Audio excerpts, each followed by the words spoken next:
5 attacks, 4 people dead, 1 survivor, and 1 shark blamed for all of it. In July 1916, a series of attacks struck the coast of New Jersey. The first happened in the open Atlantic. The last 3 happened inside a muddy tidal creek, miles inland. Within 12 days, Americans went from barely considering sharks a serious danger to shooting into the water, stretching nets across beaches, and blasting a creek with dynamite. Then, a shark was caught. Human remains were reportedly found inside it. The attack stopped, and America had its answer. 1 shark, 1 killing spree, case closed. Except the shark was never examined using anything close to modern forensic standards. The remains were not conclusively linked to any victim. The animal itself disappeared. Witness descriptions conflicted, and more than a century later, experts still disagree over whether 1 shark could have committed every attack. So this case file is not asking whether shark attacks happened. They did. 4 real people lost their lives, and another was badly injured. The question is whether America identified the killer or built the first great killer shark story. Before we open the evidence, I want your first instinct. 5 attacks over 12 days, spread from ocean beaches to an inland creek. Was it 1 shark or several? Put 1 or several in the comments. Do not research it yet. We will return to that answer when the evidence is in, because decades before Jaws terrified cinema audiences, America had already decided that 1 animal was hunting people. But to understand why that story took hold, we need to return to a time when many Americans were not frightened of sharks at all. The summer of 1916 was brutally hot. A serious polio outbreak was also spreading through parts of the United States, making crowded cities feel especially dangerous. For families who could afford to leave, the seaside offered cooler air, open space, and escape. The Jersey Shore filled with holidaymakers. Ocean swimming itself was becoming increasingly popular. Beaches were no longer only places to walk, fish, or look at the water. More people were entering it, but the public understanding of sharks was still remarkably poor. People knew sharks existed. Sailors and fishermen had told stories about them for generations, but many respected authorities remained doubtful that sharks near the American coastline posed a serious threat to swimmers. Some questioned whether sharks would deliberately attack a person at all. Others believed that even a large shark lacked the jaw strength to inflict the injuries described in old maritime stories. The danger was considered remote, exotic, something associated with tropical seas, shipwrecks, or exaggerated fishermen's tales. Then came July 1st. 25-year-old Charles Van Sant was staying with his family at the Ingleside Hotel in Beach Haven, New Jersey. That evening, shortly before dinner, he entered the water for a swim. A dog was also playing in the surf nearby. Van Sant had travelled only about 50 yards from shore when witnesses heard him shouting. At first, some believed he was calling to the dog. Then they saw what was happening. A shark had taken hold of his legs. Lifeguard Alexander Ott and another man entered the water to rescue him. Witnesses later claimed that the shark continued following as Van Sant was dragged toward the beach, releasing him only when the water became extremely shallow. Van Sant was carried into the hotel. He died from blood loss. A terrible death had occurred, but 1 fatal shark attack did not immediately create a national monster. There was confusion over what had bitten him. Some accounts described a shark, others avoided committing to a species. One explanation suggested that the animal had been pursuing the dog and struck Van Sant accidentally. The beaches remained open, the holiday continued, and 5 days later, 45 miles farther north, it happened again. On July 6, Charles Bruder, a hotel bell captain, went swimming during his afternoon break near Spring Lake. He was a strong swimmer and moved well beyond the shallow bathing area. Witnesses suddenly heard him screaming. From shore, the blood surrounding him was initially mistaken for the overturned red hull of a canoe. 2 lifeguards rowed out. By the time they reached Bruder, the shark had inflicted catastrophic injuries. He died before they returned to the beach. This time, the attack could not be brushed aside as an odd misunderstanding involving a dog. 2 men had now been killed at 2 separate resorts. The attacks were 5 days and roughly 45 miles apart. Newspapers began placing the story on their front pages. The language changed quickly. The animal was no longer simply a large fish. It became a man-eater, a sea wolf, a monster moving along the coast. Reports of shark sightings multiplied. Some were probably genuine, others appeared only after people had been taught to watch every dark shape in the water. Beaches installed nets, patrol boats searched the shoreline, rewards were discussed for dead sharks. Scientists were called upon to explain what was happening. But shark science in 1916 was not equipped to provide certainty. Researchers knew which species might appear in the region, but little was understood about their movements, feeding behaviour, or individual travel patterns. Some experts suggested that a great white was the most plausible attacker. Others still considered another attack unlikely. That reassurance lasted 4 days, because the next attack did not happen on another beach. It happened somewhere that seemed impossible. Matawan Creek was not an ocean-swimming beach. It was a narrow, tidal waterway running through a New Jersey town. Its water was dark and muddy. Local children used deeper sections of the creek to swim during the summer heat. On the afternoon of July 12th, retired sea captain Thomas Cottrell was crossing a bridge when he saw a large grey shape moving inland with the incoming tide. Cottrell believed it was a shark. Other men reportedly saw it too. He telephoned a warning into town and then attempted to alert children swimming farther upstream. But the warning sounded absurd. A shark in the Atlantic was frightening. A shark travelling into Matawan Creek sounded like panic, spreading faster than common sense. Some thought Cottrell was joking because of the recent newspaper stories. At the Wyckoff dock, 11-year-old Lester Stillwell was swimming with several friends. One boy felt something rough brush his leg. Others noticed what looked like an old log beneath the muddy water. Then Lester disappeared. The other boys scrambled from the creek and ran toward town, shouting that a shark had taken him. Even then, some adults doubted him. Lester suffered from seizures, and it was initially thought that he might have drowned. Local businessman Stanley Fisher joined the search. Fisher entered the creek repeatedly, trying to recover Lester for his family. During one final attempt, witnesses saw Fisher bring the boy toward the surface. Then the shark attacked again. Fisher fought back while people on the bank tried to reach him. The shark dragged him below the surface more than once before rescuers managed to pull him free. His injuries included a severed artery. Fisher was taken by train for emergency surgery, but he died that evening from blood loss and shock. The attack was no longer a distant newspaper story. It had happened in front of a crowd, and it was not over. About half a mile away, another group of boys heard people shouting the word "shark." They rushed toward a dock ladder. Young Joseph Dunn was the last to reach it. Something seized his leg and pulled him backwards. His brother and another boy grabbed hold of him. For several moments, they were in a tug-of-war with the animal beneath the water. An adult arrived and helped pull Joseph free. He survived. In little more than an hour, one shark, or what witnesses believed was one shark, had attacked 3 people in Matawan Creek. Lester Stillwell was dead. Stanley Fisher was dying. Joseph Dunn was badly injured, and any remaining doubt that a shark could kill in American waters had vanished. But this is where the case begins to split. The creek attacks strongly support one animal being responsible for those 3 incidents. They occurred close together, within a very short period, but linking that animal to both earlier ocean attacks required a much larger assumption.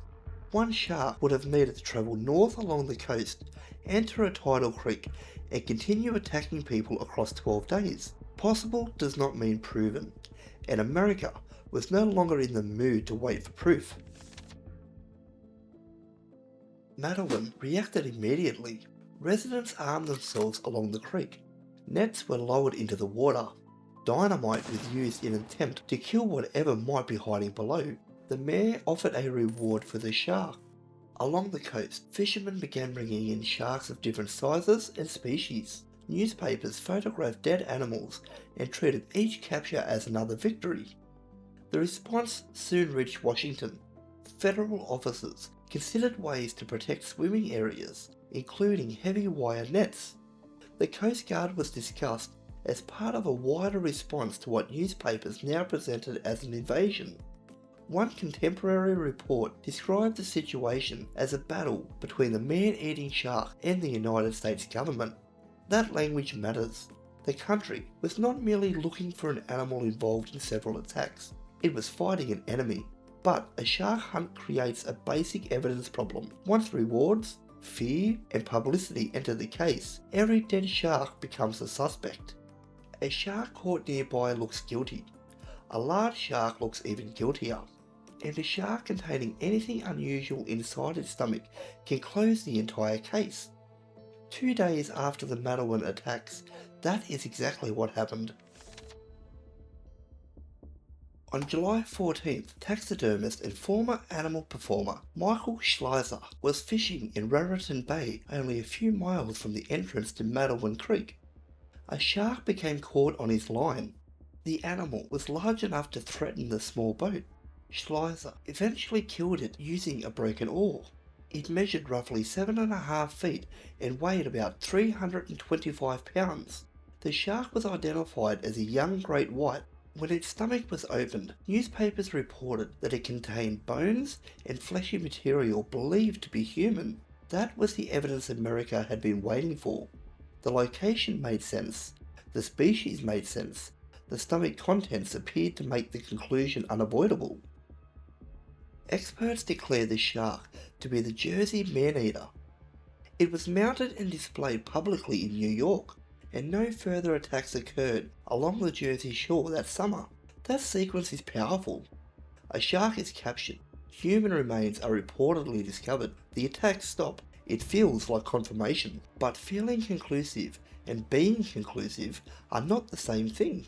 No modern forensic examination was performed. There was no DNA testing. There was no reliable method of matching those remains to a particular victim.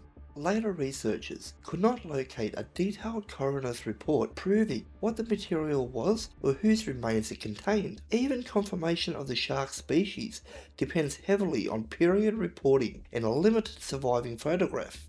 The mounted specimen was eventually lost. The stomach contents disappeared. The physical evidence required to retest the case no longer exists. So the captured shark is not worthless evidence. Far from it. Great white of a plausible size was caught near Matawan shortly after the attacks. Material reported to be human was allegedly found inside it, and the attack stopped after it was killed. That makes involvement plausible. It may even make involvement likely, especially in the Matawan attack. But it does not automatically prove that this shark attacked Charles Van Sant at Beach Haven, Charles Bruder at Spring Lake, and all 3 people in Matawan Creek. To reach that conclusion, we must turn one strong suspect into the only suspect. Let us test the single shark theory. Evidence for one shark. First, the timing. All 5 attacks occurred within 12 days. That is an extraordinary cluster. Second, the general direction. The attacks progressed northward, Beach Haven, then Spring Lake, then Matawan Creek. A single shark moving along the coast could potentially follow that route. Third, the captured animal. A great white was caught near the mouth of the creek shortly after the final attacks.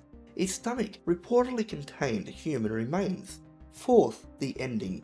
Once that shark was killed, the attack stopped. Taken together, that is not a ridiculous theory. It is a coherent theory, supported by circumstantial evidence. But now test the weaknesses, evidence against one shark. The attacks occurred in very different environments. The first 2 happened in the open Atlantic. The final 3 occurred in a muddy tidal creek.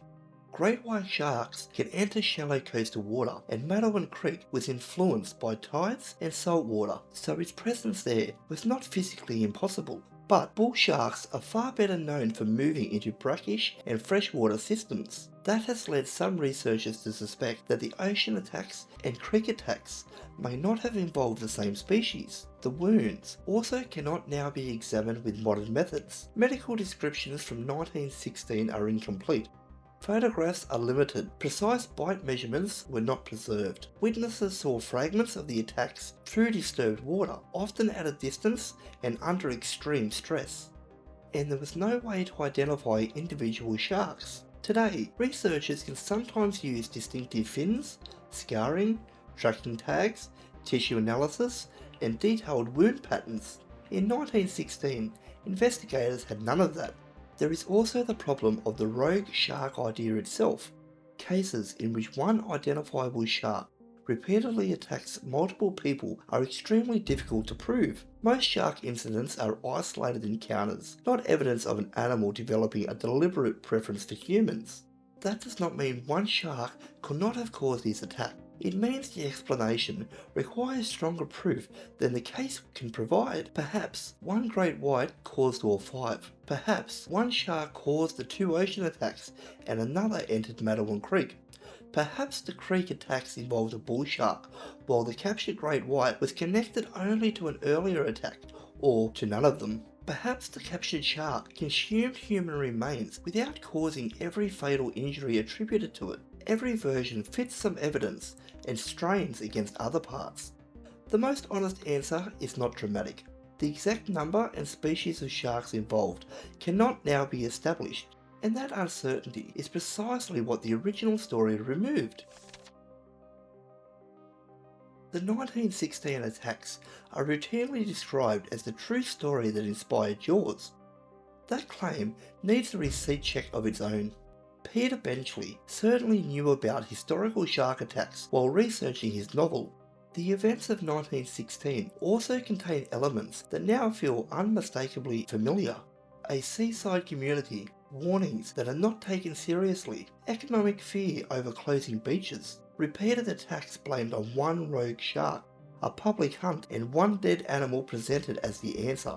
But Benchley later denied that the Jersey Shore attacks were the direct inspiration for his novel. The safest conclusion is that 1916 belongs to the cultural history that made Jaws possible. The attacks helped establish the image of the shark as a deliberate, human-hunting monster. The novel and film later amplify that image across the world. So, before Jaws is accurate, but the single true story behind Jaws is much harder to defend, and that distinction reveals what really survived from 1916, not simply the facts of 5 attacks. The pattern survived, a tragedy occurs, the public needs a clear threat, separate incidents become one connected story. One animal becomes the killer, its death becomes closure, and uncertainty is edited out. If you enjoy reopening famous animal stories after the easy answer has already been accepted, subscribe to Wild Beast Facts, because this case is ready for a verdict. Let us separate what the evidence confirms from what the story claims. 5 shark attacks in 12 days. Confirmed. 4 people died and 1 survived serious injuries. 1 shark in Matawan Creek. Likely. The 3 creek attacks happened close together in time and location. Witnesses repeatedly described one animal moving through the area. The captured great white was involved. Plausible. It was caught nearby at the right time and reportedly contained human remains, but the evidence required to establish exactly which attack or attacks it committed was never preserved. 1 shark caused all 5 attacks. Unproven. It remains possible. It is not confirmed. The case was solved in 1916. Busted. America found a convincing suspect. It did not produce a complete chain of evidence. The final story gave the country what frightened people wanted. 1 shark, 1 hunt, 1 body, 1 ending. But the real case remains messier. The captured great white may have been the killer. It may have been one of several sharks, or it may have become the perfect defendant because it was caught at the moment America needed the panic to end. So, return to the answer you placed in the comments. 1 or several? Did the evidence change your mind? The verdict is not that the shark was innocent. The verdict is that one animal was blamed for 5 attacks that the surviving evidence can no longer tie together beyond reasonable doubt. Before Jaws gave the world its most famous killer shark, America had already learned how to create one. Receipts first, verdict later. And 1916 America was not finished putting animals on trial. That same year in Tennessee, a circus elephant named Mary killed a man. What followed was not a quiet decision about public safety. Mary was taken to a railway yard, lifted into the air by an industrial crane and hanged before a crowd. Was it justice or public revenge dressed up as punishment? That case file is on screen now.